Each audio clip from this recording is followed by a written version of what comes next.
Thanks for checking out the Ideal Impact Podcast, where we discuss 5 key skills and the impact they can have on your life, as well as some major issues in society. You ready to get after it?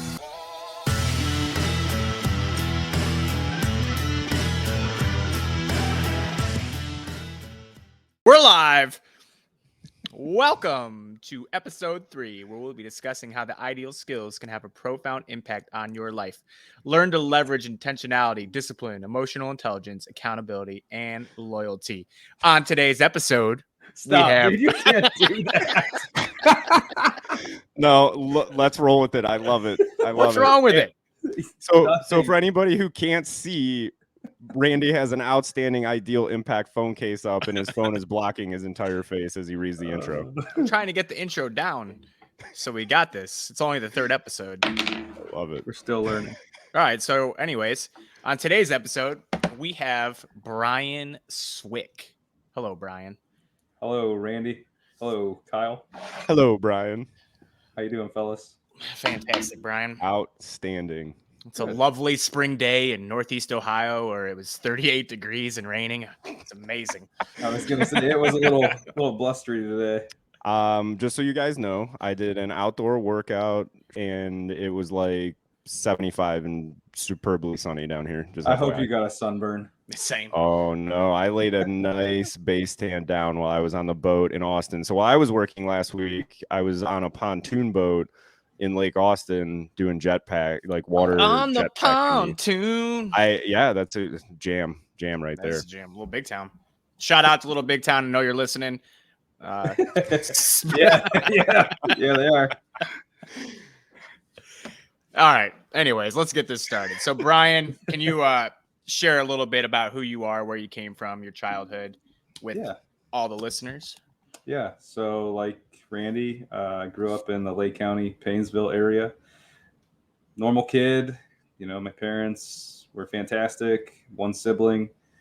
Growing up, I went to Catholic school. Was a altar boy. You know, pretty normal childhood. You know, played on the street with no cares in the world. Used to ride my bike up and down the road, and you know, if I wasn't on my bike, I was on a 4-wheeler or a dirt bike or something. And you know, I pretty much had the same kind of upbringing as you. Dude, and that's the beauty for anybody out there that doesn't know. Like growing up in Paynesville, Leroy area, you got to do stuff like that. Actually enjoy the outdoors. Like I grew up in the suburbs, and we didn't get to ride dirt bikes or 4-wheelers or any of that stuff. So that's something that I'm jealous of from your childhood, Brian. Yeah, I was lucky to be able to do it. You know, my parents both worked, and they both worked hard, but you know, that was something that a lot of kids, even today, you know, it's a very expensive hobby, and they're very expensive pieces of equipment. So I'm very lucky to have been able to do that. Yeah, absolutely. So you said that, you know, you were blessed because of your parents to be able to do that stuff. So was there, like, walk us through how your parents provided that stuff for you and some things that you took away from your parents? Sure. You know, there were times where, you know, if I remember correctly, when I was a kid, you know, my mom would work multiple jobs. You know, she might work at this place during the day, her normal 9 to 5, and then she might pick up cleaning a, you know, doctor's office or something. You know, she was always doing whatever she needed to do, you know, to pull her weight, if you will, to help provide for the family. My father, you know, he worked as a young child. He was a mechanic, you know, broke his back underneath cars, and, you know, come home greasy, and, you know, the man would be up in the morning, and, you know, he'd come home from work, we'd see him, we'd go to bed, and I never thought he slept. You know, I never saw the man in bed.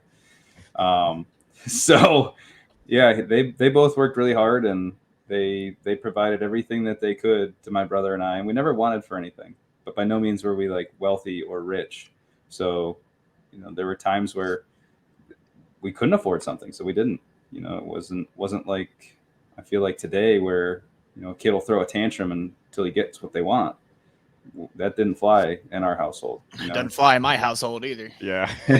Dude, when you said that your dad broke his back under a car, I'm like, oh my God. I'm like, did it fall on him? I thought you were speaking, no. I thought you were speaking literally there. No, he was a mechanic for a long time, was, laying underneath cars. And, unfortunately he had a lot of back issues. I remember as a child, he had, I have something that he also had. I have degenerative disc disease. Well, he suffered from that early on, and he had a couple herniated discs. And while going through the doctors and stuff, I watched the man sleep on a pool raft.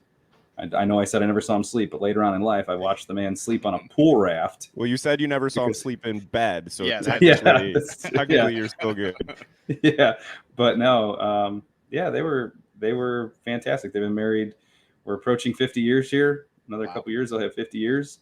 Kudos to Mr. and Mrs. Swick on that one. Shout out. That's rare nowadays. That's awesome. Yeah. Good for them. Yeah. I'm super proud of them, and I'm super proud to be able to say my parents have been married for 50 years, because it does not, I won't say it does not. Statistically today, a lot of marriages fail early, and it's becoming more and more of an increasing problem as the way things are going today. So I when I got married, I had that vision in my mind that I was going to be the spouse of this woman that I married and wanted to spend the rest of my life with until the day I died. And, that was the goal.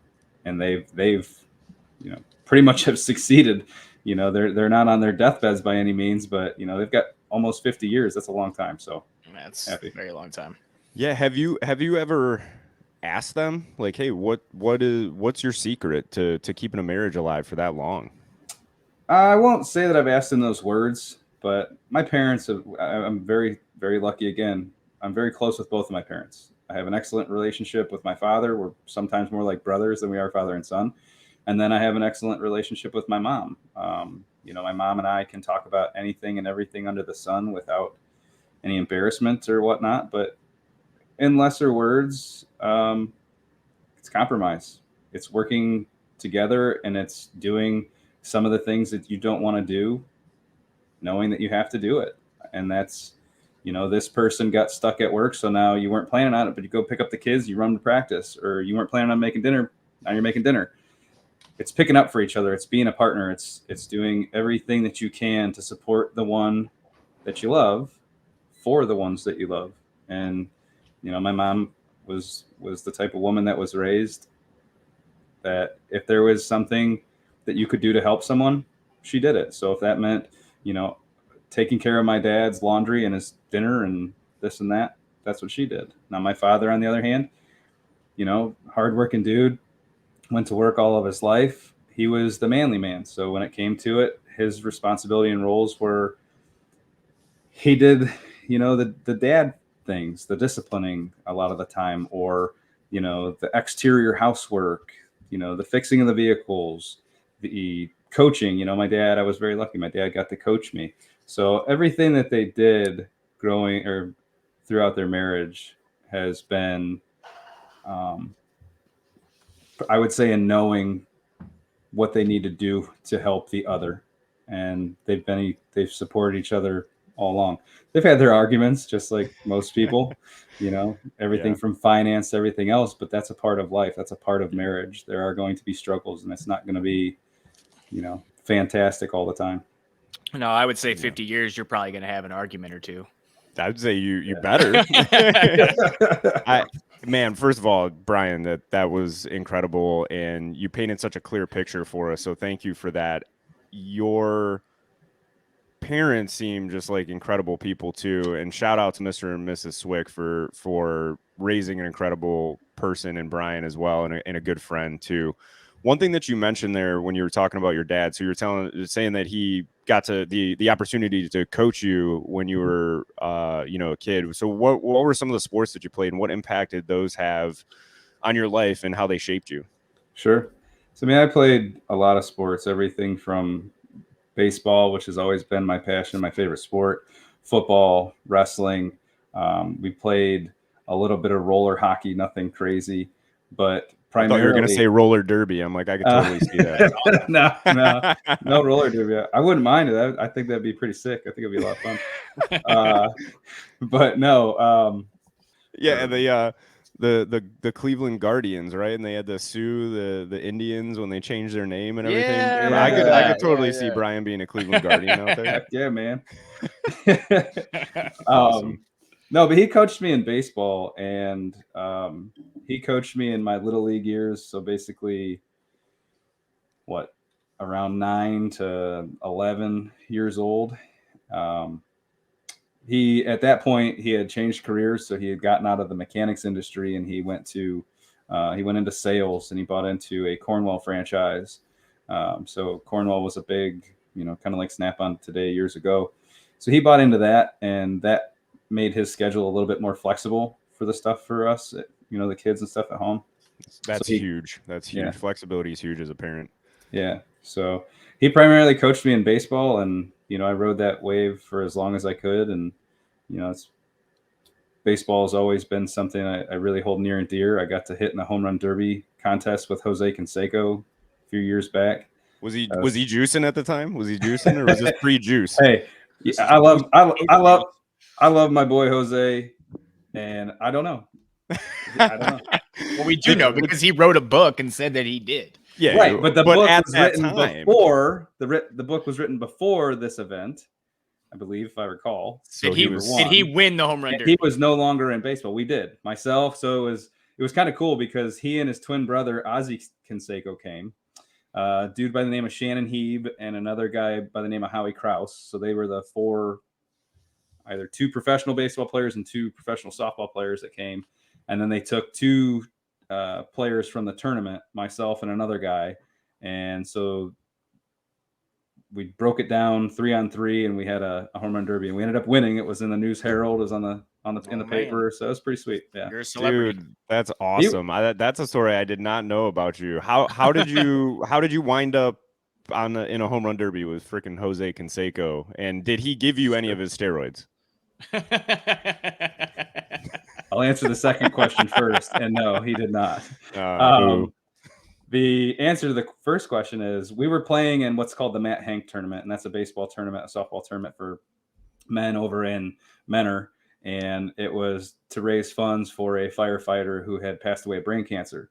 Well, there's a gentleman the fireman that died was the brother to another fireman that worked at the same department, but that brother was actually played professional ball for a little while and actually played with Jose. I believe it was in Oakland when they was playing for the A's. Mm-hmm. But they had stayed in touch, and he, this guy had reached out to Jose and said, "Hey, would you mind maybe coming over and putting on a demo or hitting display?" And one thing led to another, and they're like, "Wow, hey, we're going to take the 2, dudes from the tournament, and we're going to hit with them." So I did get to do that. I got to spend pretty much the entire afternoon, and it was really cool because I got to hit in that right. It was in 2010. It was right before I was getting ready to leave for Afghanistan, and a few of my buddies had told him, like, "Hey, dude, it's about to deploy." So after the whole hitting display and stuff was done, he came over and was like, "Hey, man, I want you to come with me." So we walked across the street from the ball fields to the fire department, and he sat down and did an autograph signing. And while we're sitting there, all these young kids and people are coming by for autographs, and I felt kind of bad because he wasn't talking to them. He was signing their stuff and, having a conversation with me. So he asked me, kind of the typical questions like, "Why'd you join? Where are you going?" type thing. And he was really cool. There was a really awkward picture that we took. He was sitting in a recliner, and he was like, "Here, sit down." I'm sitting on the arm of the recliner. Oh, you were sitting on his lap, and I'm like, "Please, like, we got to see this picture." I mean, it's out there. It's you can find it, but no, it was kind of odd, but nonetheless, the dude was fantastic. He was like, "I want to trade information." I'm like, "Okay." He ends up wanting to trade email addresses, and the dude literally wrote me some emails and stuff while I was in Afghanistan. So, that's awesome. He was we'll get him on the show. That's why he's on, because I was wondering. I'm like, Brian just keeps referring to him as Jose. I'm like, you're on a first name basis with Jose Canseco? Well, I mean, I think most fans are. They're not like, Mr. Canseco, can you sign my baseball? I was just thinking of Liar Liar when he's like, I'm Jose Canseco. And he's getting dragged out of the courtroom. Dude, that's awesome. So going back to kind of part of the first question, first of all, amazing story, and I had no idea. And we have to get that picture, and we got to share it on the Ideal social media so everybody can see that. But so how did those experiences within sports shape your life? Like, what impact did they have on you?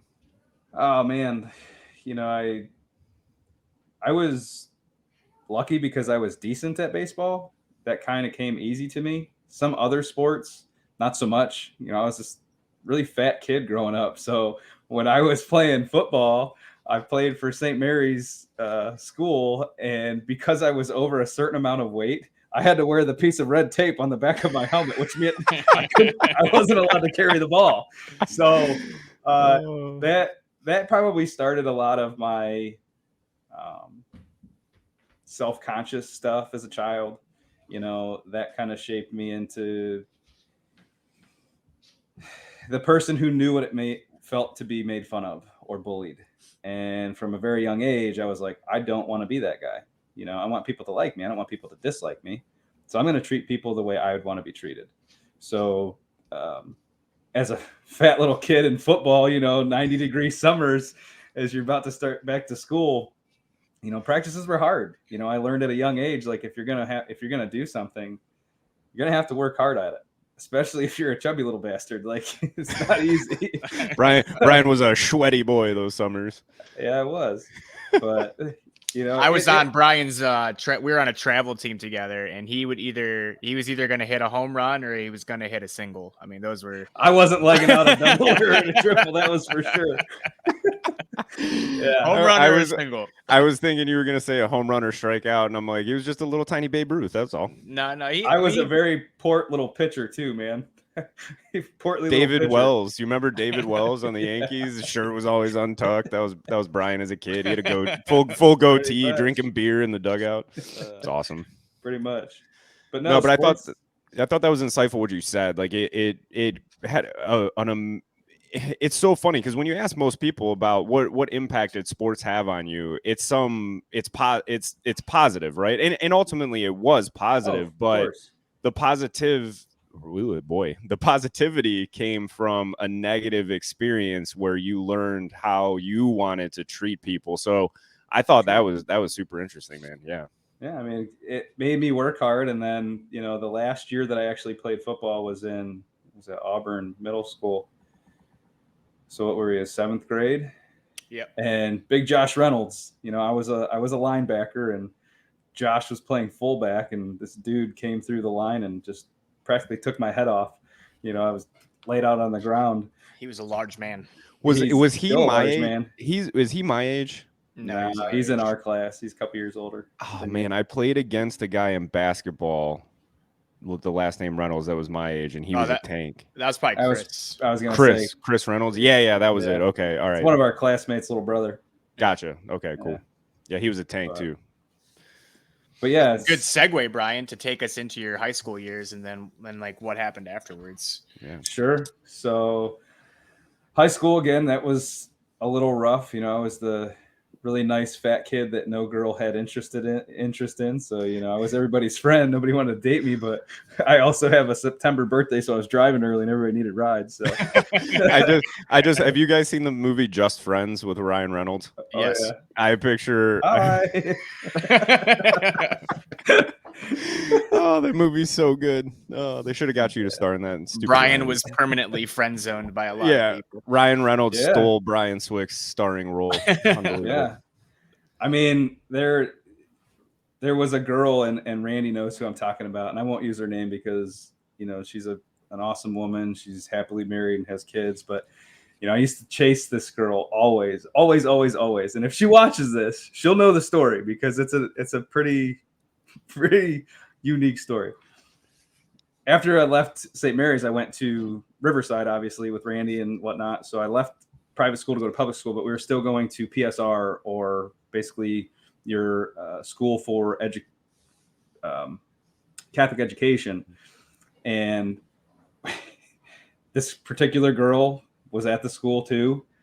And I liked her so much. And I didn't know how to make her like me. And because I got so frustrated, I was like, nobody's ever going to like you. You're so fat. And bam, right in the nose at PSR. I remember that. Yeah, she punched him right in the face. Wait, you said that to her? To the girl I really liked. Because I didn't know. I wanted to get her attention. That's know, how all you the get nice them. things. Well, all the nice things went unnoticed, giving something here or offering a ride home from school, via my mom. But like sending her, remember the old things you could buy in class where a candygram where they go take it to somebody else? Yeah. I'd spend all my lunch money on that. Fat kid wasn't eating because he wanted, to send her a cookie. But yeah, that's kind of a lot of how high school went. So Brian just shared a great example of how not to be intentional, not to be disciplined, emotionally intelligent, accountable, or loyal. Great segue there. No, that's thank you again for sharing that, because that's pretty vulnerable. Sorry, Sure. What else did you have there? No, I mean, so as I continued into high school, further and further into grades, I started to change. I grew a bit taller. I lost a bunch of weight. I was actually nominated in our yearbook for most changed, and with another girl, it should have been a couple. So I mean, I had friends, and I was a likable person, but high school was difficult. I can't imagine what it's like for kids in high school today. We've talked about it before, the fight pages that you see and the bullying that goes on. I don't know if I'd have made it through high school today at that age, with that mentality. And, it's a very serious issue now.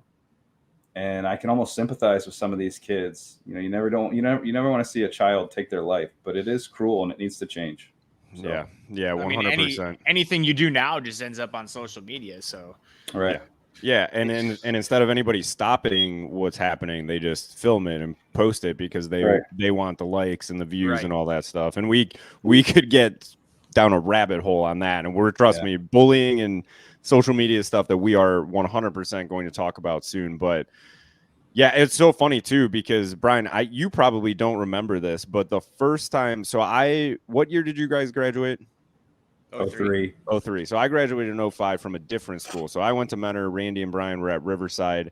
And for anybody, Mentor, Ohio, Mentor is Mentor when you're from the area, Menner.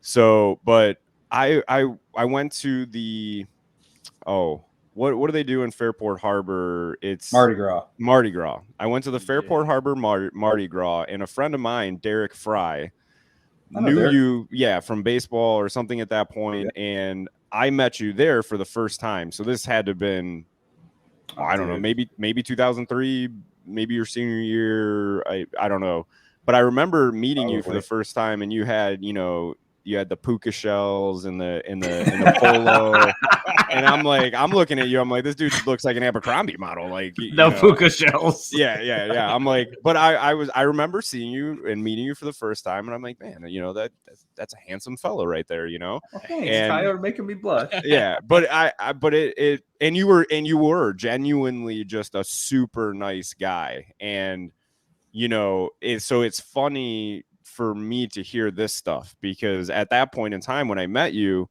I couldn't imagine that, but it just, you look back at things like that and you get bullied and everything like that, but it's all about how you respond to it, right? That is 100% within your control. Now, when it is physical and you get beat up and stuff like that, that's different.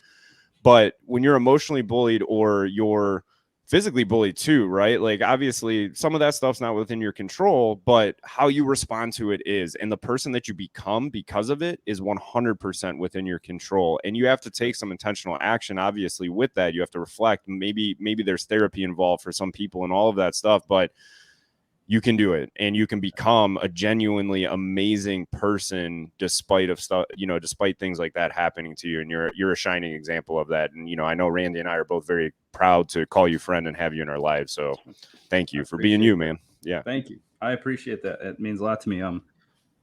If I made it sound that way, I was not bullied to the point where I was getting beat up.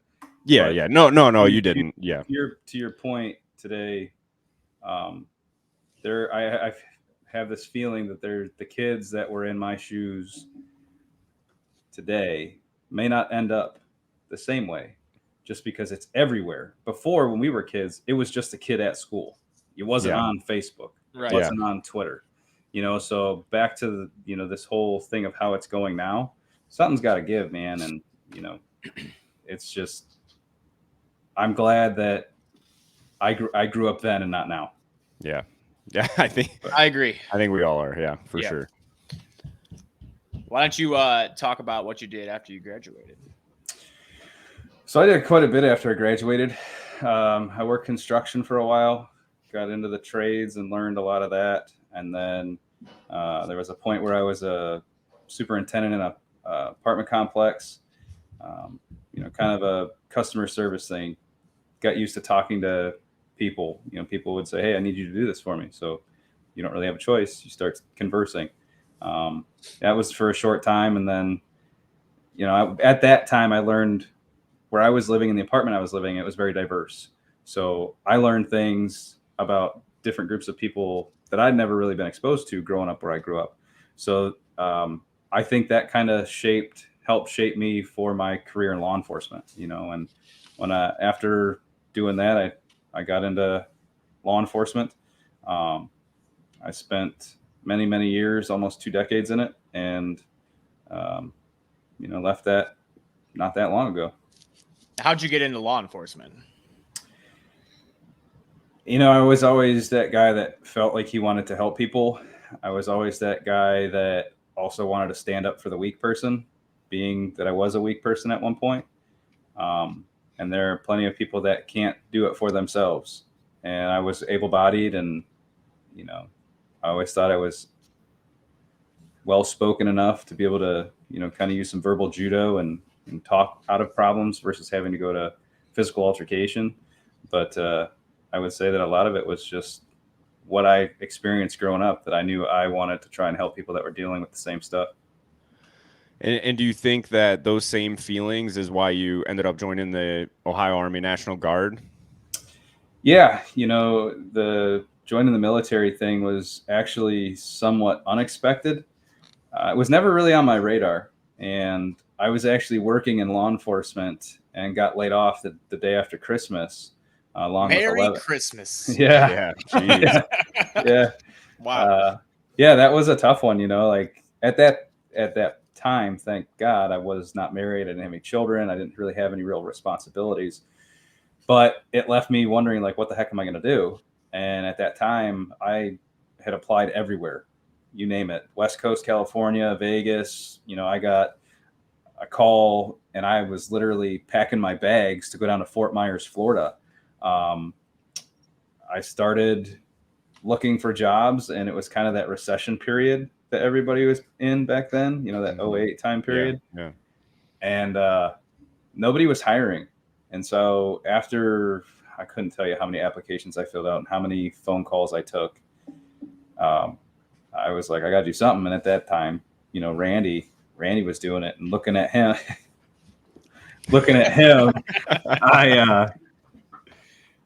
I've always thought that he had a good head on his shoulders, and he always made what seemed like, well, I'm going to rephrase that. you gotta watch how you work. Yeah. He didn't always make the greatest decisions. Hey, we've all been there. We've all made bad decisions. But most of those decisions that weren't good were over stupid, trivial things, not, life-changing things. So at that time, I saw him do it. I saw our other buddy Kevin doing it. Kevin's older brother did it, and, talk about our friend Kyle and his brother Shane. And I just watched all these guys seemingly ready to go to war. And I was like, dude, that's ballsy. Like, if I got into law enforcement, why can't I do that? But a lot of it came down to what, watching Randy and wanting to fulfill, something of my own, and to fulfill a paycheck. Yeah, that helps. Paychecks help. That definitely helps. But and when you joined, you knew that you were getting deployed, correct? I did. Yeah. So walk us through that from an emotional standpoint, because talk about ballsy. That's incredible. Yeah, it was kind of tough, man, because like I didn't know how to tell my parents. Of course, my mom and dad are like, we don't want you to join. We don't want you to join. And I was like, I'll be fine. I'll be fine. Took my ASVAB, scored well enough to be a military police officer. And so I joined, and I just kept saying, I'm going to be on base arresting, other soldiers. How well do you have to score to be an MP? Actually, I don't believe it's that well, but I scored really well and still could do it. Well, I can tell you, it's not that you don't have to score very well to be a truck driver in the No, you National Guard. don't. And Randy No. and I were college graduates. Whoa. You have to score well to be an officer candidate, which we both were. Right. So yes. Give ourselves a little credit here. Correct. So Wow. technically we both joined as officer candidates. So we did score well, and we Right. ended up truck drivers, but Right. we went through that already. But so we anyway, were It's a badass good- truck drivers. yeah, I It's mean, a we good were thing you guys elite. had all that college education to take Yeah. a job that yeah. required no college education. 100%. Yeah, I mean, we were like the elite of the elite truck drivers. believe I was once in a truck rodeo, they call it, which is Yeah. basically like the best ranger competition, but for truck drivers. And for anybody who can't sense my sarcasm, I'm not comparing myself to an Army Ranger, but I was so good at it that I ran over a folding chair, and thank God that nobody was in it. But yeah, I crushed it. And but needless to say, I did not win the truck rodeo. So I was in the same rodeo, and I ended up taking 10th out of 10. So well, I didn't even qualify. I were was the dead 18. last. I wasn't even in the running because I killed the chair. yeah, that was a good time though. That was fun. It was fun. Anyway, so Brian, Yeah. yes. It was difficult. I didn't want to necessarily lie to my parents, but I was almost kind of lying to my parents, knowing that, no, I wasn't just going to be on base, arresting other soldiers. When I started talking to the recruiter was like, I have this unit in Ohio, this unit, this unit, and this unit. And I was like, oh, okay. And of course, I didn't want to drive, super far away once a month. So I was like, I'll take the unit, just down the road in Chagrin Falls. And he's like, it's already taken. Okay, well, I'll take the one over in Toledo. That's already taken. So I ended up, my first unit was down in Springfield, Ohio, which is near Dayton. So good 4-hour drive from here. That's where Callie grew up. Yeah. Springfield. Yeah. Yep. For one way, 4 hours. So 8 hours of driving, which was not great. But when he told me, or when I told him that's okay, I guess that's the unit I'm going to, is all I had left. There was no other choice. He was like, so they're already slotted. I was like, okay. He's like, you're gonna go to Afghanistan, pretty much as soon as you hit that unit. That was an eye opener for me, because I was just like, wow, here I'm telling my parents I'm gonna be fine, and go to basic training, straight into AIT. I was what they called OSET, or 1 unit station training, where it was back to back. So I was there for approximately 6 months. It was at Fort Leonard Wood, just like you guys in Missouri. Yep. It's a great place for anybody wondering. It's fantastic. Oh yeah. I was there. I was there to see it all. Like, we got there in August and then graduated in end of January. So the ice storms or the extreme heat, we got to see it all. Let me ask you this: so, like, when he told you it's basic, you're gonna go to your MOS school and then you're gonna go straight to Afghanistan, did that like change your thinking at all? Did you second guess it? At that point in time in my life, I was like, well, I got to keep up this, super tough male machismo, and can't let it scare me. I'm scared shitless. 9/11 wasn't that far off from when we joined. Right. Things were still hot and heavy. The one thing that I remember was basically coming to terms with potentially dying. My mother asked me at one point, she was like, are you afraid? And I said, afraid of what? She goes, dying. And I looked at her, and I will never forgive myself for it. But I was like, no, I'm not afraid to die. What I was afraid of was being a liability or someone else's burden, losing legs or arms or something like that, and having somebody take care of me for the rest of my life. Yeah, that's, man, that's heavy, man. That's good. But and thank you for sharing that with us again. Like, one thing that we really want to do is we want to be vulnerable and show everybody out there that 3 guys that were in the military. One of us was in law enforcement. On top of that, wrestlers, college football player, and it's okay to be vulnerable.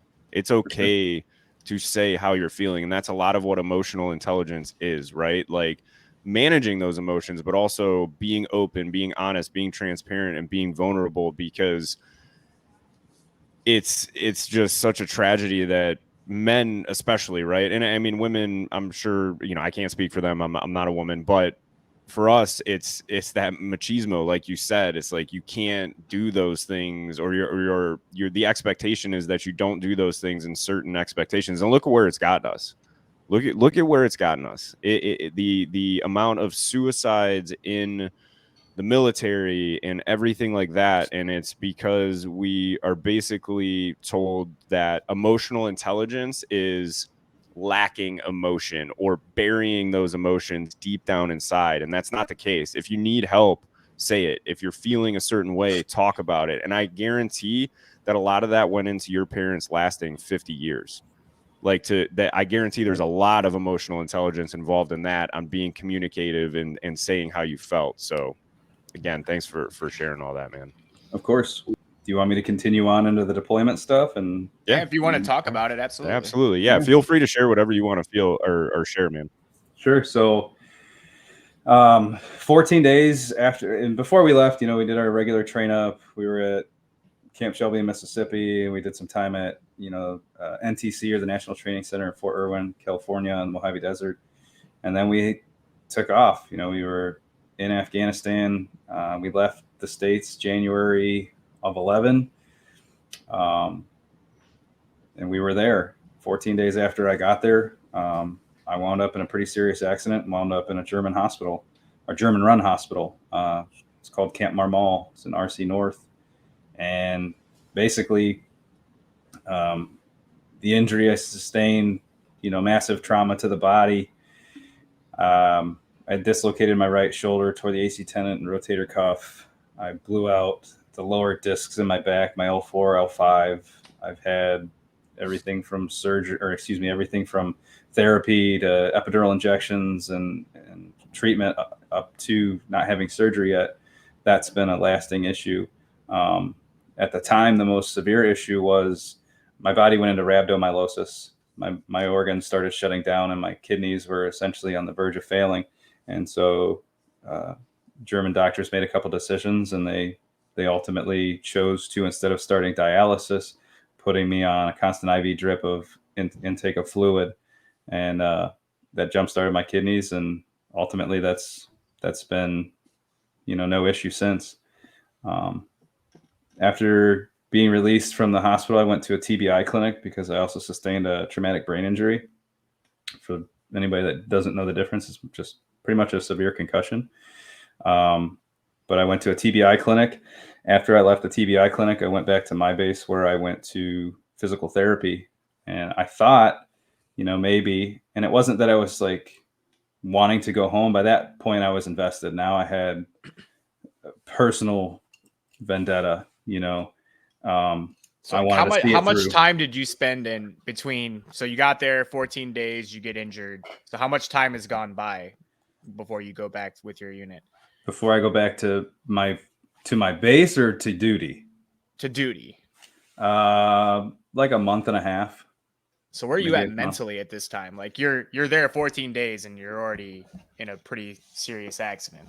Yeah, What so does do to you? that was a huge eye opener. And it was like, okay, we got there again. We got there in January, so it was still winter time. We're on the same winter, spring, summer, fall schedule, and so it really wasn't fighting season. So a lot of the time in which I spent there in the beginning was not during fighting season. And so when I got out of the TBI clinic and that, went back to base and started going through some physical therapy on base, the weather had started to change and it was getting warmer.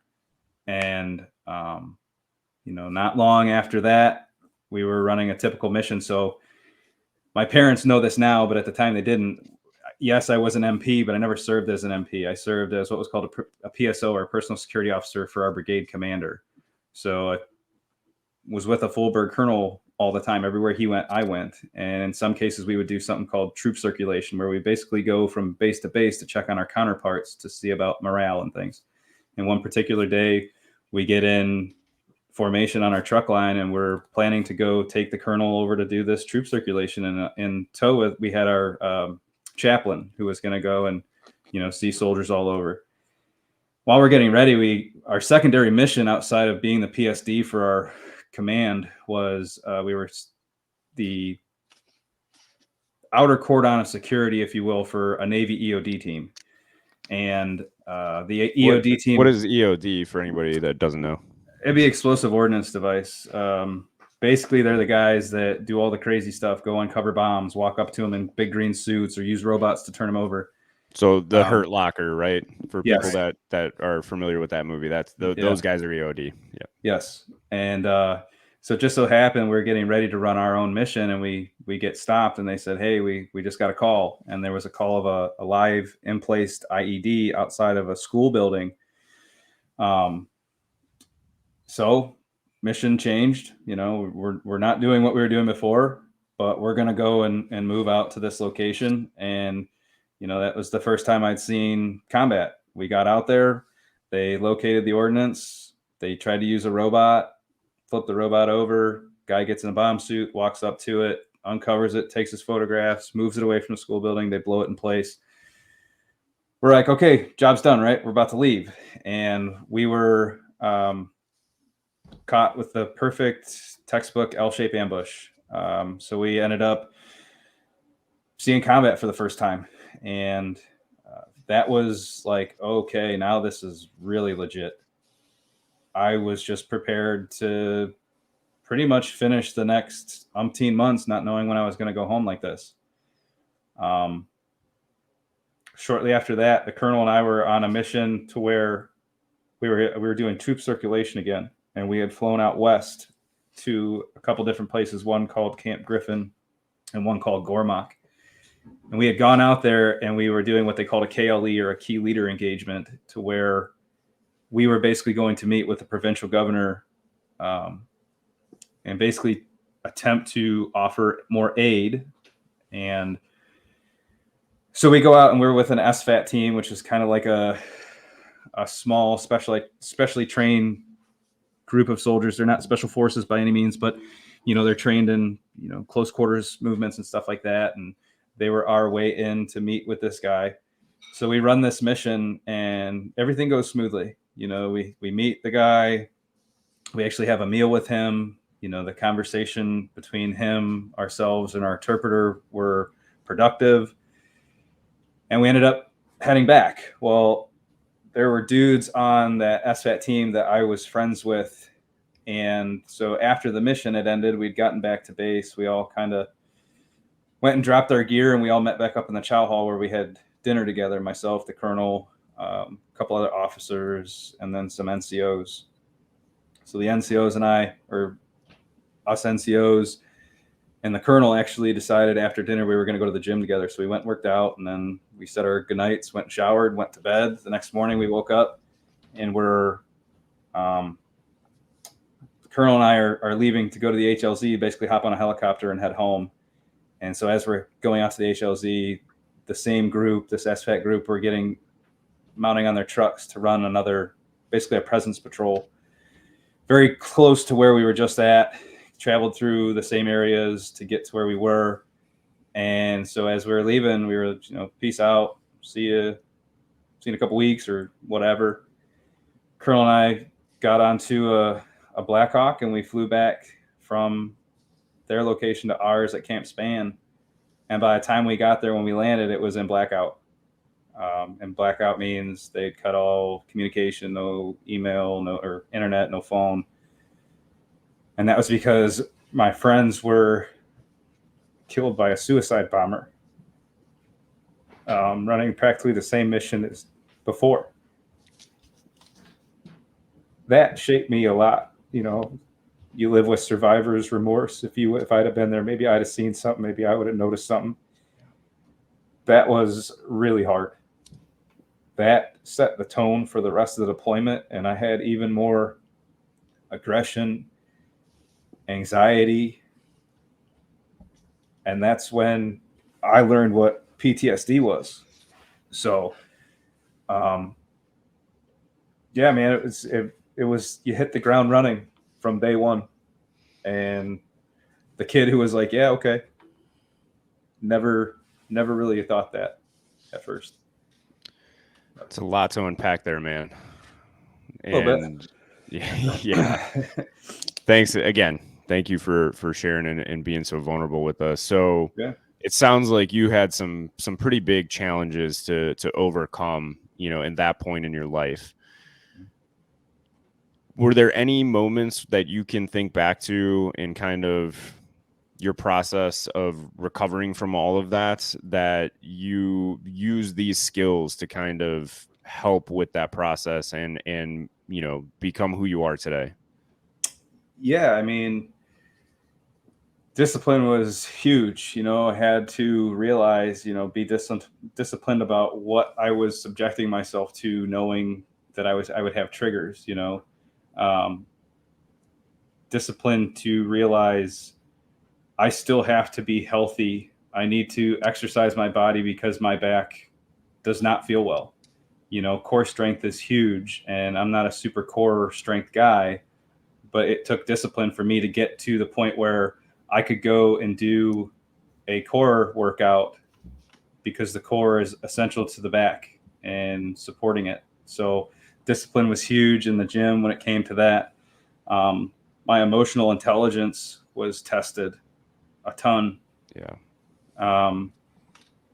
You know, my loyalty to my God, you know, that was tested. So yeah, a lot of it was related to these 5 ideal steps or pillars.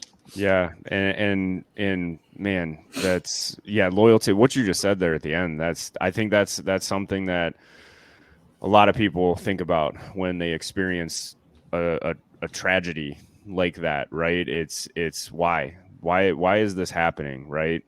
And why did it happen to those people? Why did it happen to my friends? And the emotional intelligence that comes along with that as well, like you said, where you're putting yourself in that situation and you're trying to take ownership and you're trying to take accountability. Was, well, hey, maybe I could have helped in some manner, right? Even though that was completely out of your control, right? But it takes a lot of emotional intelligence to balance that, right? To balance, hey, maybe I could have done something, and also understanding that had nothing to do with you. You weren't supposed to be there, right? Like, you were supposed to be exactly where you were. And yeah, so again, thanks for opening up, thanks for sharing, and thanks for kind of walking us through that process, you know, of how you've become who you are today because of all of that. So thanks again, man. Of course. Yeah. So when you get home from Afghanistan, like, what happens next in Brian's life? So I was actually at that time I met my wife. My wife was a field medic in Afghanistan, and we got home and we started our lives together. I recall this because you came to my wedding. I came to your wedding. That was one of our first dates. You're right. Yeah. Yeah. So her and I came to that wedding, and you know, we started our own lives. You know, we moved in together, and at that time I was working for the local sheriff's department here, and she was in school for nursing. So we were both busy with my career and her education. And then ultimately I made the transition to the State Highway Patrol. You know, I became a trooper, and she, at that, just before I left for the State Highway Patrol, she graduated. I take that back. I was in the academy, she graduated, and we moved down to Mansfield, Ohio. It's about, you know, an hour and a half from here. She was working at a local hospital there. I was working out of the Mansfield Post. And then we got married shortly after that. We got married in 2015. Then we started having kids. We had our first kid, my oldest son, in 2017. And then my youngest son was born in 2019. And unfortunately, you know, my wife and I separated some time ago, and we are currently going through divorce. So, yeah. Yeah. So I mean, it sounds You like guys picked a winner for like a real mean- emotional one. Hey man, yeah, Randy's Yeah. out here asking all the hard questions, man. He's I mean, grilling you. I'm not trying to grill No. you, but Yeah, it's Just, okay. I'm just messing with you. let's rewind a bit. So Yeah. you said you went to the academy and you became a trooper. So like, what went into that? You came home after being an MP and you decided I want to go to the academy to be a trooper. Why went into that decision? I mean, there's a lot to it, but I was having issues with the department in which I was working for. I still had a requirement not only to my job. Granted, I was laid off, and while I was actually in Afghanistan, we got the call back. So that's how I got back to the sheriff's department. I was brought back off a layoff, and because I had the commitment to the state highway, or at the time to the guard, I didn't have a choice. You get your drill schedule. You got to go to drill. You go to drill. You got to go to AT. You go to AT. Right. And there really isn't anything that as you guys know, that you can say, well, I'm not going. You go AWOL. You have to have some type of legitimate excuse. These days you can just go AWOL. Yeah. No consequences, no accountability. They just, pick up their shit and send you on your way. Yeah, we'll see you next month. I mean, we are talking 10 years difference, and into 10 years, you guys can attest that it's changed a ton. Yeah, but yeah. But back then, you didn't, maybe you could do what they called pseudo a drill, where you got to make it up. But yeah, right. Yeah. But ultimately, it came down to where I started having issues getting time off to go to drill. And at that time, I was working midnight shift and notified my supervision, like, hey, I've got drill coming up. And because I was employed through the sheriff's department at the time, they were responsible by law to pay for a certain amount of days and hours that while I was away, they still gave me a paycheck. But once those hours and days ran out, it was up to me to utilize whatever time that I chose to use, whether it was, personal time, sick time, vacation time, whatever. And when it started really coming down to it, I got a lot of fighting back. And it got to the point where it was so bad that the JAG Corps, was notified and was very, very close to getting involved. And ultimately, some things happened within that department that just put a really bad taste in my mouth. And I said, you know what, before I put an even bigger target on my back, I am going to walk away with dignity. And I had applied to the State Highway Patrol, was accepted, and ultimately left. Okay. Why can you compare the academy to basic training? Like, I was going to ask the same question. That was a good one. Because similarities, differences. Basic training, for anybody out there, like, honestly, when we went through it, basic training was easy. And I've heard the State Highway, and I heard the State Highway Patrol's like basic form of basic training was pretty intense.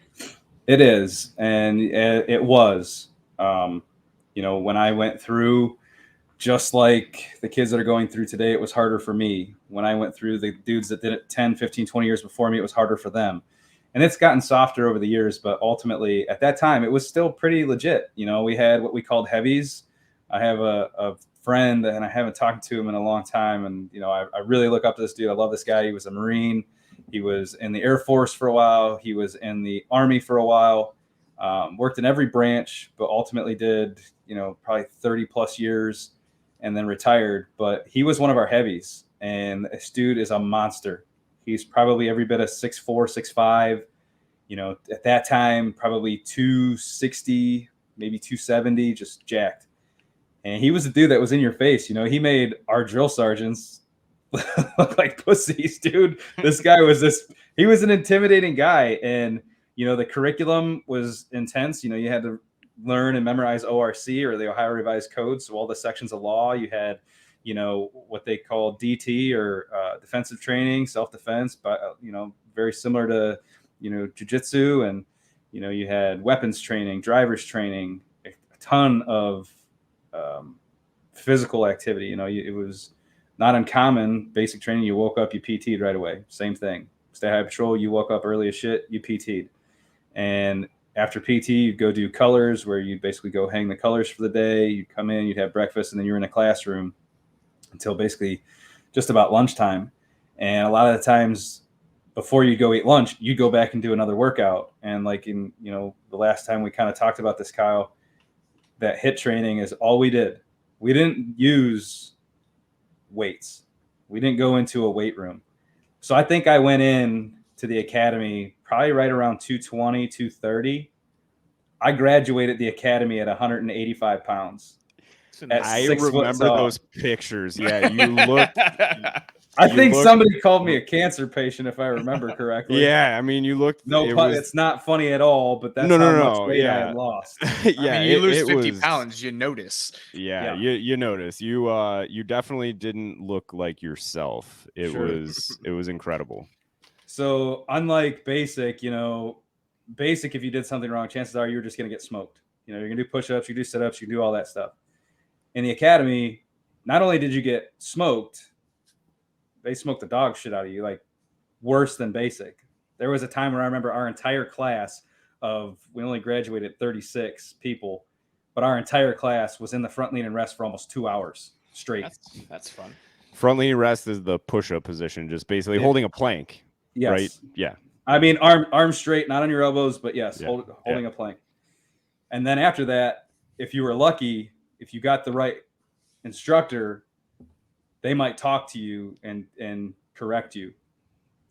If you got an even better instructor, they would say, hey, here's the Ohio revised code for marked lanes, 451133. Go write that whole section 25 times. Sections of law are sometimes, huge. Yeah. So not only did you have to maintain your regular grades, but then you had to find some time to write hundreds of thousands of words on a piece of paper. So your sleep was really in question. You're physically drained. I think it was harder than basic training, honestly.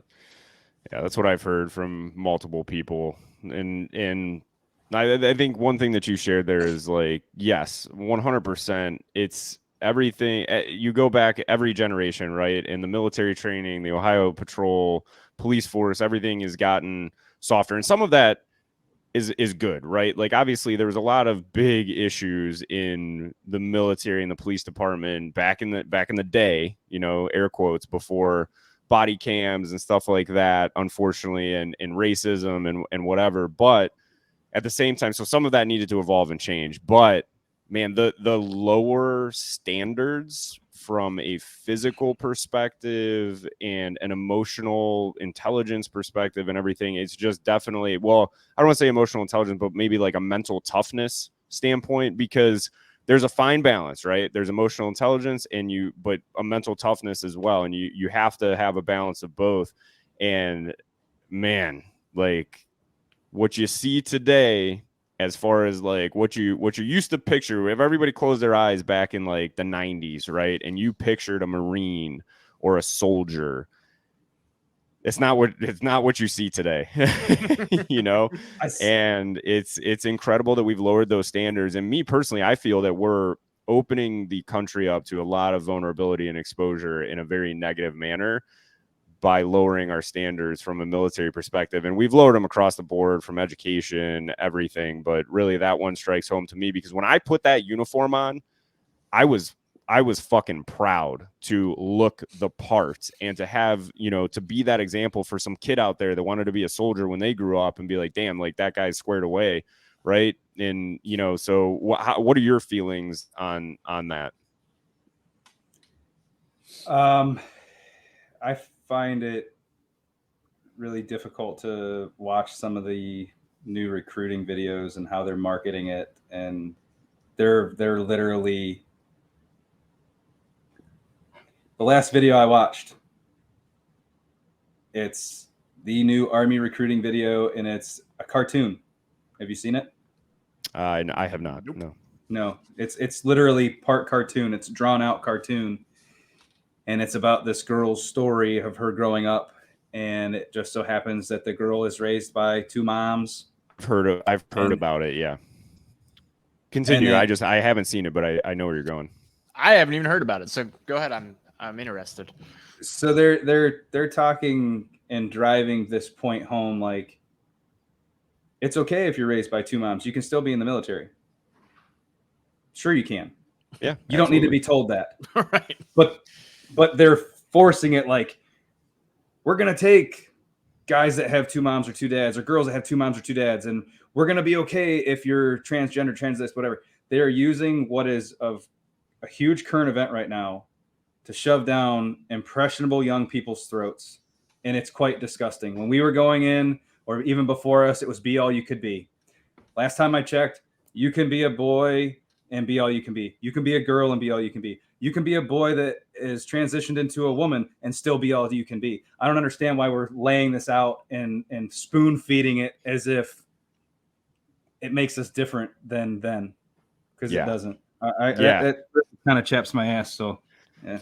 Yep. No, I agree 100%. That should be the mentality. You're joining to be all you can be, and we should want people that want to be all that they can be, right? And that are going to defend. And like you said, you can be any of those things and still be all you can be. We don't need a cartoon to tell us that and to force it down our throats. And it's like, again, comes back to just live and let live. Like, if you want to join the army, come join the army. As long as you have my six, right? As long as you have my back, I don't give a shit what you do in your personal life. You know, it's live and let live. And I went to basic training with some guy, and back when we were in, so when I went to basic training, at least, and I don't remember when they changed this, but it was don't ask, don't tell, right? But we had a guy in our basic training class who was open with us and that he was gay, and no one cared. No one. He was our brother, and that's all that mattered. And I trusted him with my life, and that is all that mattered. We don't need it marketed to us. We don't need to advertise. If you're there, all we care about is if you're there for the right reason. That's all anybody cared about. And yeah, it's crazy. And we'll definitely get into that stuff more. It kind of leads us into the next question, though. So we talk so frequently about like kind of what's going on in society, and this is one of our staple questions. So we talk so frequently about what's going on in society today. If you could point to one issue, and it doesn't have to be with anything, related to anything that you shared there, but one issue that's impacting society currently, like what would it be for you that's the biggest thing, and why would it be that, and what are your thoughts on maybe how we could potentially have an impact on that in a positive manner? There's so much that's wrong. We've all kind of struggled a little bit with this question, but that's why it's so important to talk about, and that's what we're here to do. We're talk about it. We want to have an open conversation about it. We talked about bullying. We talked about the marketing for the army. I think there's a lot of lack of intentionality and emotional intelligence. So, it can be anything, man. Just be honest. What's the first thing that comes to your mind? It's going to be influenced by way of social media. It's going to be the issues amongst law enforcement right now. It is a tragedy every time, in my opinion. I was always the type of person that had this huge amount of respect and appreciation for humanity. So it is an absolute tragedy when anyone dies, in my opinion, because every single one of those people had somebody that loved them, grandparents, parents, brothers, sisters, whatever. Whether it's a law enforcement individual that passes away or potentially somebody that has done something wrong, it's still a loss, and it is still part tragedy. The problem that I have with it is that it's been glorified in certain cases to hitting someone else's agenda. I worked through, the George Floyd protests and whatnot, was down in Columbus at our state house dealing with that. You name it, if it happened in our area, I was probably in some way, shape, or form involved somehow. And it sucks because mainstream media, you hear a lot of people, they would interview folks and they would say, how do you feel? And their common response was, I'm terrified. I'm afraid every time I leave my house that I'm going to get shot or that I'm going to be the next person killed. Well, at the end of the day, those individuals probably weren't wrong in saying that. They may very well have felt that way. But I can tell you, as a guy who would leave my family day in and day out to go work midnight shift, that I felt the same way at times. But if I was to say that, I was wrong. I wasn't allowed to say that because I was the law. I was not the law. I was somebody charged with upholding the law. The narrative was always that I was a bad guy. I was on the wrong side of the badge, and that everybody who was not me had the right to fear me, which they can fear me. I'm there to help, not hurt. But that's what was pushed. So social media has only made that worse. There are plenty of scenarios that got camera angles and this and that. And yes, it's a free country and freedom of press and all that, but there needs to be some type of, in my opinion, there needs to be some type of way of kind of holding some of that back, because all it has proven to do time and time again is increase more uprisings, more conflict, more shootings. And at the end of the day, not one of those families who lost a loved one really gained anything. Maybe they got some money, but that doesn't replace the life of their loved one. Maybe a department, took some heat for it. And dude, what you're saying there is, in my opinion, the way that I interpret that, right, is the media specifically. So let's focus on the mainstream media. They have lost their intent has transformed, right? It went from, the intent of the media was to be unbiased and to report the news. And now the intentionality there, or the intent there, is to push an agenda. Yes. And I believe yeah, that. Yeah. I think it's hard to argue against that. Like, I mean, there are people out there that are going to argue against it, but if you can't see it, I'm sorry, but you're blind. And it goes both ways, right? Like, Sure. You have far right media outlets, you have far left media outlets, and trying to find somebody that's not either of those things from a media perspective is very hard. And there are some out there. There's some independent ones, and on social media, even though we talk negatively about it and we use it all the time to promote good things, but it's just incredible that there's so much agenda in the media and what's being covered, and why. Like, why are we, and are there bad cops? Sure. Are there bad teachers? Yes. Are there bad everything? Are there bad podcast hosts? Absolutely. But it's just like we're the media just shoves this divide between us intentionally, and you got to wonder why, what's going on there. Because, and here's my opinion on it. Here's my thought on it. They do that because united, we are very strong. There's a whole shitload of us out there. And if we wake up and we actually come together and stop fucking fighting between us about the dumbest shit, we can accomplish anything, right? Like, as a people, as a team out there. And that's scary to the people in control, right? That's very, very scary. And we're much more easy to control if we remain divided. So, I think you nailed it, man. That was awesome. It's like Randy said in, his episode, after 9/11, we were the strongest any of us can remember ever seeing. We didn't grow up before that, but I remember that time where everybody, it didn't matter if you were black, white, Hispanic, Asian, whatever. If you were out and about, you held doors for people. You said, good morning. We were united and we cared about one another recovering from 9/11. And it's sad because some people will tell you that 9/11 was put on. 9/11 was not, legit. Well, if that's the case, and our country did that to bind us together, are they incapable of doing things to spread us apart? I mean, I'm not a big, super huge conspiracy theorist, but yeah.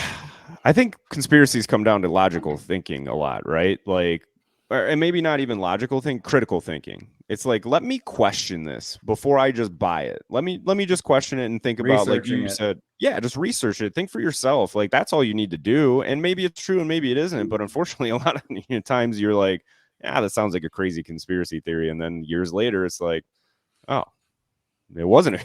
Well, it was true. So yeah, I mean, no, those are great points there for sure, man.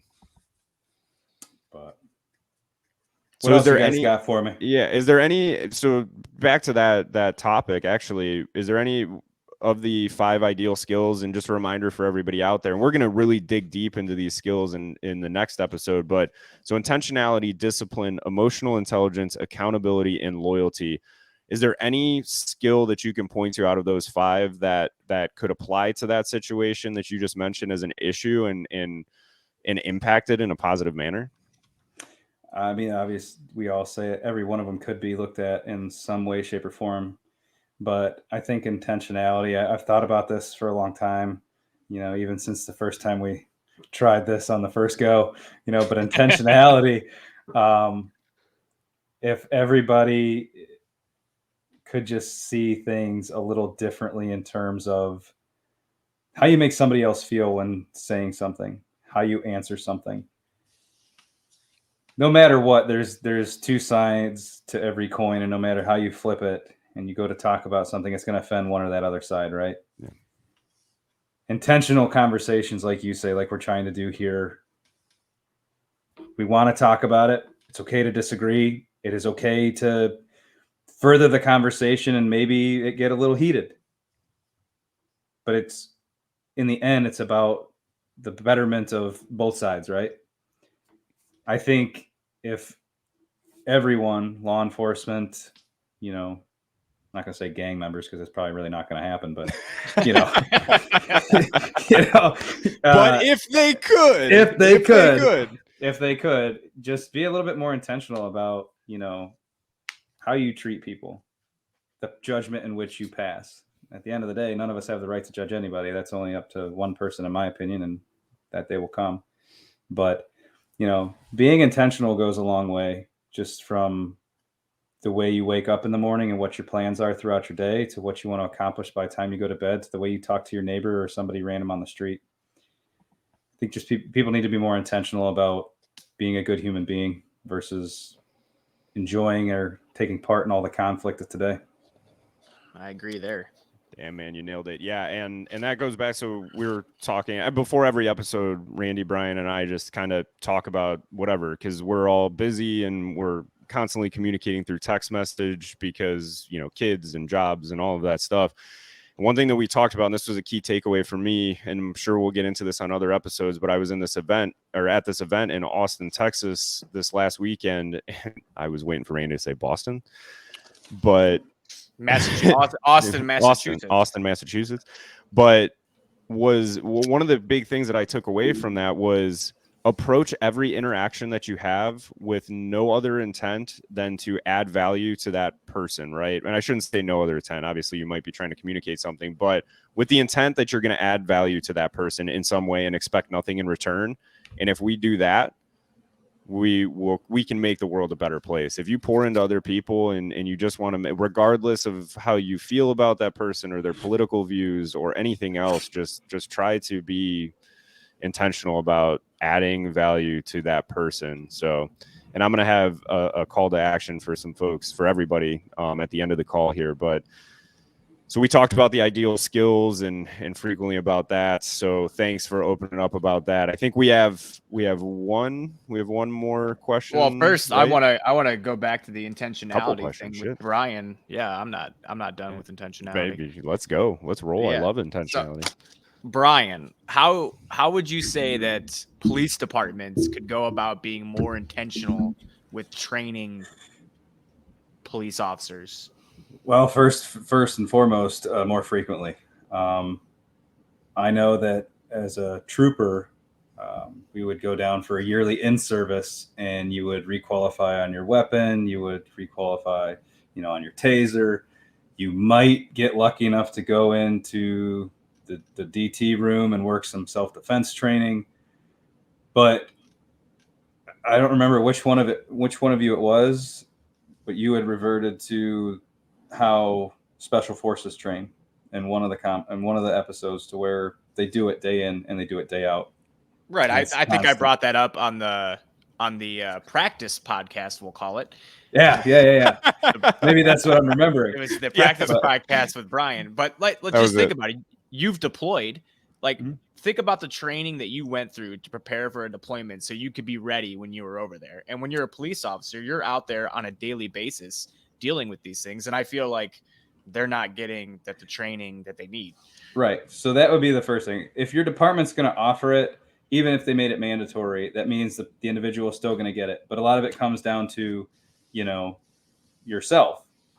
You want to be loyal to your own family. You get your ass in the gym, you work out, you train, you keep that sharp, that skill sharp. You take that to work with you every night when you go. If you have a department that does not necessarily participate in that, there are plenty of opportunities for you to look into, your own gym somewhere else. But ultimately, you are doing a service for your community, no matter where it is that you live. The least, in my opinion, the department should be able to send you to continued training. Every one of those officers that goes out every single day, every single night should have, they've always got magazines in their gun, right? Well, when their gun goes empty, they have another one to put in it if they needed to. If you don't have the time at a gym for self-defense and or other types of training, less than lethal trainings that you only get once a year, when that's empty, meaning it's not in your brain anymore and it's gone, that's when bad shit happens. It needs to be freshened constantly. It's just like any other skill. I don't know about you, but I haven't ridden a bike in 20 years. But if I got on a bike today, I'd probably be able to do it. But I'd probably be a little uncomfortable at first, maybe. Right. Yeah. And there's so many gyms around our area for sure that train jujitsu and, martial arts, and they offer programs specifically for police officers to make it available to them and to get them in there training that muscle memory. Like you said, right? It comes down to muscle memory. The more you train, you're not going to have to think in that interaction. It's just your muscle memory and the training and the discipline, it's all going to take over.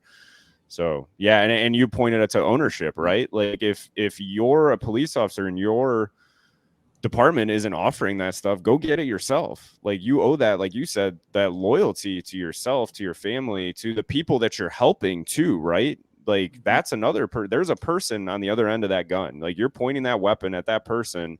Maybe there's another way, right? Maybe there's another way, and you have to be loyal to yourself in that situation too. And hey, what are the consequences of me pulling that trigger? From a mental health perspective, from a longevity perspective, what impact is that going to have on my family and everything, man? Yeah, it's and again, it comes down to you can apply all 5 of these skills to anything that we talk about, and it's the beauty of what we have intentionally put together here. Sure. Yeah. In my mind, like I don't understand how, as a society, we are not more intentional when it comes to training for police officers. Like if we're going to send a special forces unit into somewhere to take out a bad guy, we're not just going to be like, all right, you guys are going to practice this like once a week for like 4 weeks, and then we're just going to send you over there and see what happens. Because I feel like that's what our police officers go through. They're not getting a whole bunch of training that they should get to be out there on a daily basis. No, they're not. I mean, I can speak for one of the departments in which I work for. In this case, I'm not referring to the State Highway Patrol, but they're individuals that work inside their jails. They don't get it. And you're dealing with prisoners. You should every single day. Yes. Jeez. And maybe I should say when I was there, it was not ongoing. I have quite a few friends that are still in. I've never heard a word about it. So I would assume that maybe it's the same. Maybe it's not. And if it's not, congratulations. That's awesome. Keep doing what you're doing then. But at the end of the day, within the walls of facilities, there are constantly inmate on inmate fights, inmate on guard fights. And I hate to say it, there's some folks walking around inside those facilities that are veteran in age and body. They subject themselves to the job, but they should also still be equipped to at least defend themselves. They don't necessarily have to be trained to the point where they're going to put somebody into a submission and get them cuffed, but something to fend off somebody long enough. And honestly, if they can't do that, then maybe they shouldn't be there, but it should still be offered. Yeah, 100%. I agree. Yeah. So We have another question here for you, and you can't use the Cat in the Hat. But what is one other book, an additional book that has changed your life, and why? So I'm not going to talk about the book I talked about in take one. I'm going to talk about a different Was book. that green Yeah. eggs and ham? Which one was that? Yeah. It was Clifford, Oh yeah, Clifford, the big red big dog. red dog. This particular book, it's called Boots on Ground. It's actually two. It's Boots on Ground by Dawn and Where Heroes Win Glory. Do either of you recognize those names or know who it's about? I've heard the names of the books, but I'm not familiar with them though. So it is the stories of Pat Tillman. And if you didn't know who Pat Tillman was, Know who he is. Pat Tillman was a professional football player, played for the Arizona Cardinals. He was a little tiny dude. Man, was he a beast. He was a fucking animal. Those guys are the most fun to watch, man. Like Steve Smith was one of my favorite NFL players to watch on the field because he was undersized and just tenacious. So I'm relating this particular one to discipline. He was the type of guy, he played football in high school, and it talks about, how when he was in high school, his high school coach was like, dude, you might as well give up on your football dream because you're never going to play in college. Pat didn't give a shit. He worked harder than anybody else in that room, and he made sure that he was going to go on and play in college. And when he got to college, same thing. I mean, he was a little beast. He started, but all he talked about was furthering his career. And in college, his coach was like, dude, you better just forget about it because you're never going to play in the NFL. Lo and behold, he played in the NFL. Now, granted, he wasn't the highest paid player there for a while, but he was a beast nonetheless and was playing for a legitimate NFL football team. And shortly into his career, I shouldn't say shortly into his, but during his career, he was actually offered a, $1 million+ multi-million-dollar deal to play football. And at that time, he and his brother decided that they were better served and they were going to go into the service. And so Pat Tillman and his brother both joined the Army, became Special Forces soldiers. And, the discipline that took to walk away from a game, in essence, a game that he loved, to play for money, a lot of money, an amount of money that he would have never seen as a soldier and did never see. That his discipline spoke to me. And so that's one of the books. The other book was about, it was basically memoirs from his mother. Talks about, how Pat Tillman was killed. When I think of that, I think of loyalty. Pat's family was lied to for a really long time about what had actually happened to him and how things had happened. And they had covered up, autopsies and different things. Pat's family had so much loyalty to him that they were willing to do whatever it took to finally figure out what had happened. And ultimately, the government kind of cowered and was like, okay, they invite him on base. They took him in a room. They said, basically, you have an hour. You read this, and that's going to tell you everything you need to know. And you will not ask questions, and you will not, talk about this. Loyalty and discipline, I took a lot away from those two books in terms of how I apply them today. And shit, talk about intentional. Like you're like Pat Tillman. He's like, this is my purpose. Like I can serve my country, other people, protect, and I'm gonna walk away from that $1 million. That takes a lot of figuring out what you want out of life and your purpose in life, man. Wow. Yeah. For anybody who doesn't know Pat Tillman's story, but you have to read it. You have to absorb it and understand that decision that he made and what, happened, to not go into too many details there. Yeah. That's awesome. You're looking at what are you loyal to in that situation? Pat Tillman's playing for the Cardinals. So am I loyal to this or am I more loyal to my country? And he ultimately made that decision that he was more loyal to his country. And I mean, I give the dude mad props for doing what he did. Oh, of course. Absolutely. Like, Yeah, absolutely. if you remember, the story of Jessica Lynch, do you guys remember that story? Yeah, that was beat into us in basic and AIT. So Jessica Lynch was a transportation operator, so she was an 88 Mike, just like Randy and I were. So I remember it And was they go almost into daily.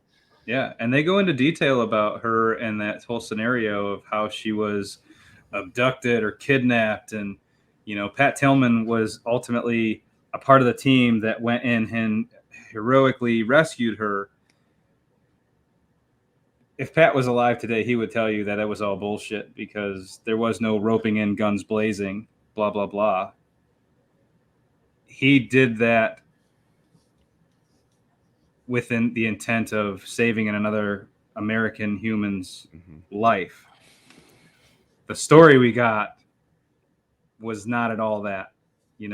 The story we got was they were uplifting all these troops and, basically being deceived by a very large organization while a very few people did something with so much discipline and respect, emotional intelligence to be able to compose themselves through operations like that and then walk away just doing their job, not getting millions.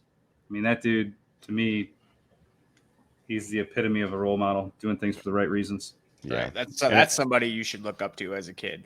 100%. Yeah, you want a role model? It's not these guys on social media and that are flaunting Rolexes and Lamborghinis and stuff like that. Not that there's anything wrong with having those things, but it's people who have intentionality, discipline, emotional intelligence, accountability, and loyalty, like Pat Tillman, the epitome of all 5 of those skills. And the other thing, I don't remember. I think Jessica Lynch was transportation, but it was in a convoy that whole thing went down. I know that. It was. So, yes, she was in transportation, and they were actually, okay. Yeah, she was, their unit was escorting an admin team, and basically they were traveling along. A young lieutenant who was leading that convoy gets them off route. They drive through a particular village. Well, the village was prepared. The village was prepared to overrun the convoy, in which they didn't. They realized that there were nobody up in turrets, there were no guns, and I'm not taking anything away from people in the S shops or anything like that, but they were not prepared. No. They were not ready for what was to come. And at that point, the Iraqis noticed, and they let them pass through their city.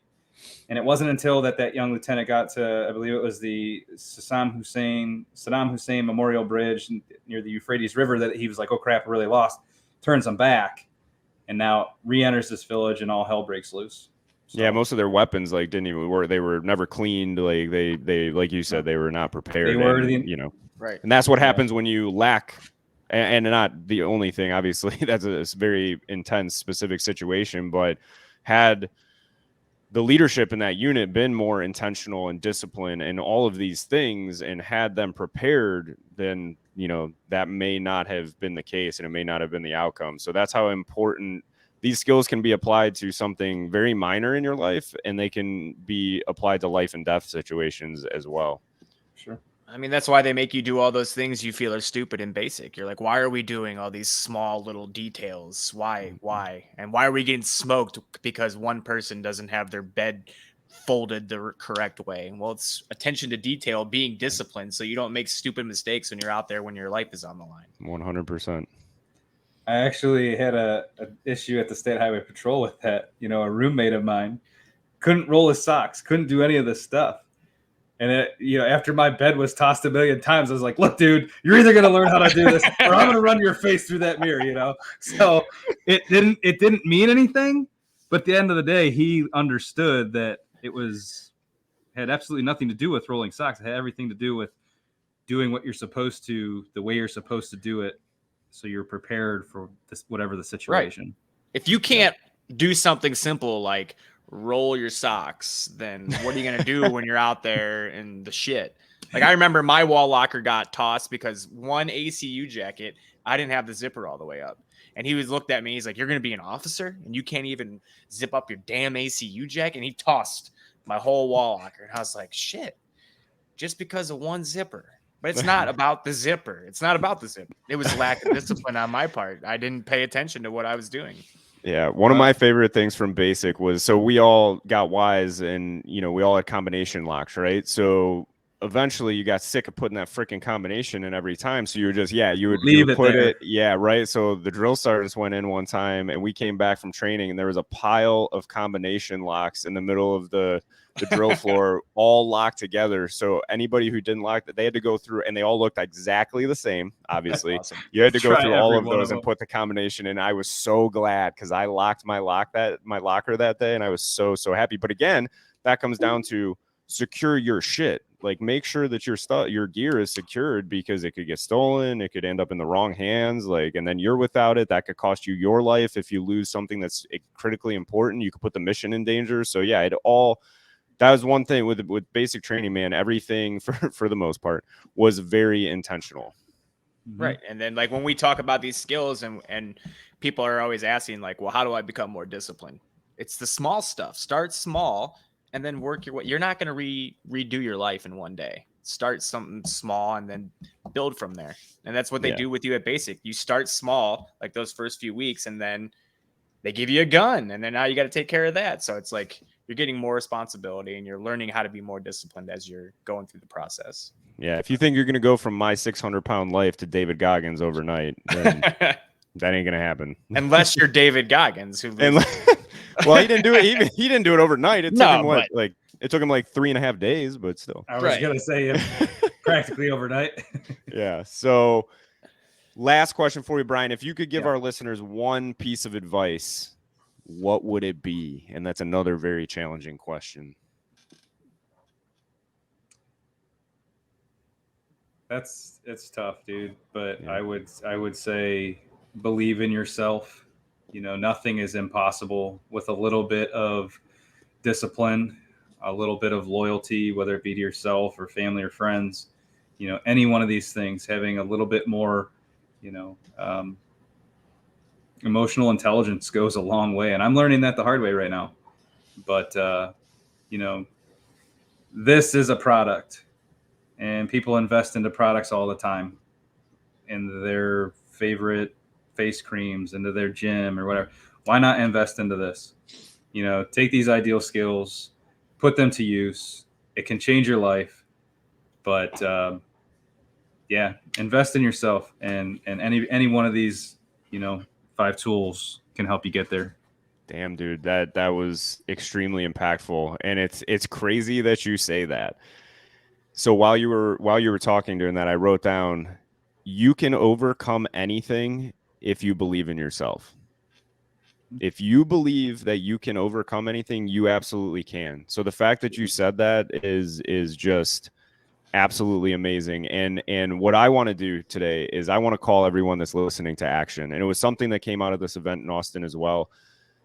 Set aside 5 minutes. You all have 5 minutes every single day. I don't care how busy you are, to give yourself some gratitude, because a huge issue right now is that not enough people believe in themselves. And I think that's a key. And again, that was from somebody else, Evan Carmichael, shout out to him. But man, yeah, what you just said there is so impactful. So take 5 minutes, everybody that's listening, take 5 minutes and do it for a couple days and just see how you feel. Because I started doing it after I heard that, and it's amazing the amount of progress you can make just by remembering that you have so many things to be thankful for, and to thank yourself for creating that life that you actually want, right? Man, great advice. Great advice. So thanks for everybody for listening. Again, please hit us up on social media. Share what has impacted you from our episodes. Please like, subscribe, and then, let us know. Let us know what we could do better. Give us some feedback. We always are looking to improve consistently, and we want to have the biggest impact that we can possibly have. We have a goal here with Ideal Impact to impact as many people in a positive way and make the world as we can, and make the world a bit of a better place. So hopefully we're doing that through sharing with you. We also have Ideal Mindset Coaching, which we are ramping up, and we want to help as many people as possible through that. Again, we want to help you. We want you to know that we believe in you. regardless, I don't care if you're out there, I've never met you in your life. I believe in you. I believe that you can become the person that you want to be and achieve the amount of success that you want in your life. And we want to help you believe in yourself as well. So thanks again for anybody that's listening. Brian, Randy, any last words before we get going today? I would say, if you wear clothes like shirts, we got ideal shirts going on here. We got I don't know if anybody drinks. Maybe you guys drink fluids. We got the ideal mug here where you can.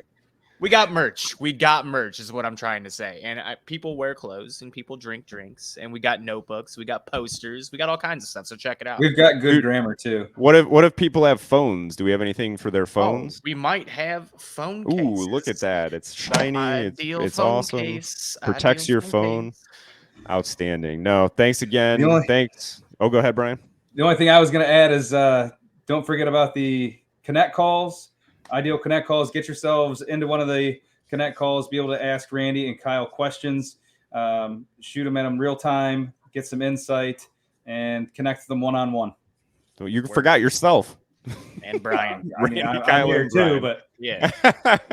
No, awesome. Yeah. So this month's Connect call. So we'll have this episode up well before them. So May Connect call, the 16th. It's a Tuesday night, 7 p.m. to 8 p.m. Eastern time. It is the first month that we are charging to attend, and we are being very intentional with the reason that we are doing that. So think of these calls as a group coaching session. So we're going to break down emotional intelligence this month, and it's an open discussion around those. We have some questions to get everything prompted, but the key here is to come in and prepare to give just as much as you're going to receive. We're going to pour into each other. We're going to try to make each other better. We're going to try to make the world a better place. So come prepared. We're looking forward to it. And again, the reason that we're charging for this is, one, there's value involved in it, right? So talk to anybody that has attended one of these. There is a lot of value in it.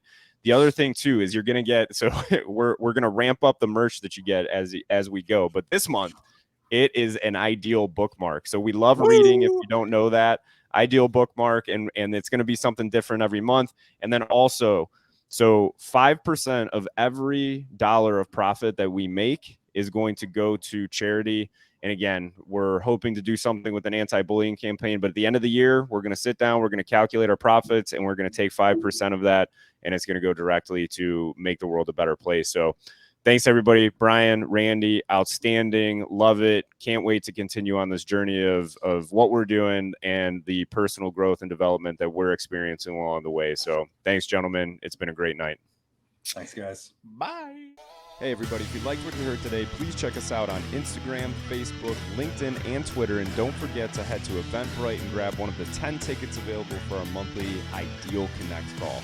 Then when you're ready to take the next step, message us on any of our social media pages to book a free coaching consultation call to see how we can help you start living your own ideal life. Thanks again for all of your love and support, and always remember, you have everything you need to achieve success. It's just a matter of believing.